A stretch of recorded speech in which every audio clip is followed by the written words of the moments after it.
can take that cuts all the way across onto a new road. Clark, what else can I do for you? Julia, hang up the phone, that would be excellent, bye. Clark hangs up. Mom and Daddy were having their usual getting-dressed brawl, and I had to clear out of there 'cause I was laughing so hard. Mama's holding up earrings to me. Don't you like those better? No'm, I really don't. I thought those were your favorite. I thought these were the ones you didn't like. I'm liking them tonight. I'm thinking, put the fuckers on. A rousing party in the Cotton Gin that night.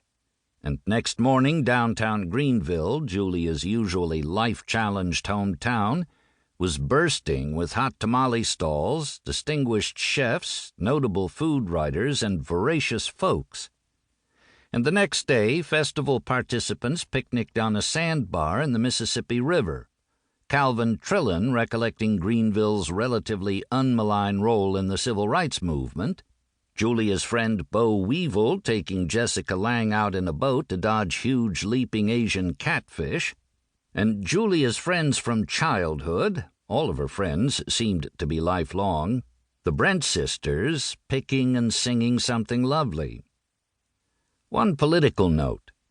Just about all of my other Southern writer friends and I have been confirmed staunch Democrats.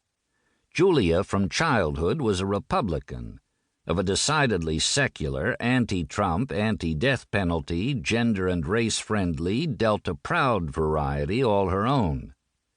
So it's not just lip-smacking evocations of food and lipstick she leaves us with, but also spicily incorrect punchlines like the one at the end of her yarn about a train ride with competitively engagé feminists. And time capsule spritzes like this. If you are lucky, you learn about fashion from watching your mother. She took a suitcase full of mini-dresses to the Republican convention in Miami in 1968 and brought back a pile of paper dresses, the thing that summer. I still have a gold one with a big ruffled collar, so shiny you can see yourself in it.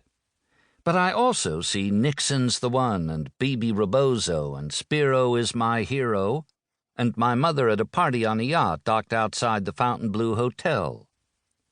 4 years later, I can see her in a cool white linen suit covered in paint thrown by anti-war protesters, and Abby Hoffman wearing a dress that's really a flag, and this time Kay Graham's there, and Kissinger's just back from China, and Joe Alsop got drunk and ate spaghetti with his hands.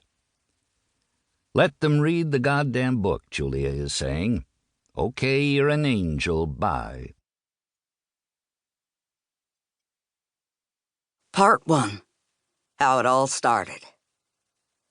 Had Jean Harris not murdered Herman Tarnower, her longtime lover and author of the wildly successful The Complete Scarsdale Medical Diet, I might not have had a career. This, in a sort of nutshell, is what happened. During my junior year at Madeira, the almost entirely all-male board decided with typical wisdom to replace our brilliant but decidedly masculine headmistress, who went on to become town supervisor of Shelter Island, New York, with Jean Harris, even though her most recent job had been manager of sales at a Manhattan-based company that sold cleaning contracts to office buildings. And when I later interviewed a former board member at a previous school where she'd been head, he blamed her for its ultimate demise. When she was introduced on the hockey field during the spring Father's Weekend, in a bow to the number of divorced parents, the traditional Parents' Weekend had been split in two. I took one look at her, turned to my father, and said, "One day they are going to come get that woman in a truck." My father, like most of the rest of the assembled dads, had already pronounced her attractive in her knockoff Chanel suit and mumbled something about my dislike of authority, which is not exactly true. I just prefer it when the people nominally in charge of my well-being possess some modicum of sanity. At any rate, the following year proved my instincts right. She walked through campus, head down, yanking at her hair. Once, at a relaxed meeting at her house, she sat with us on the floor and pulled up huge clumps of carpet. We had no way of knowing that she was taking the methamphetamine.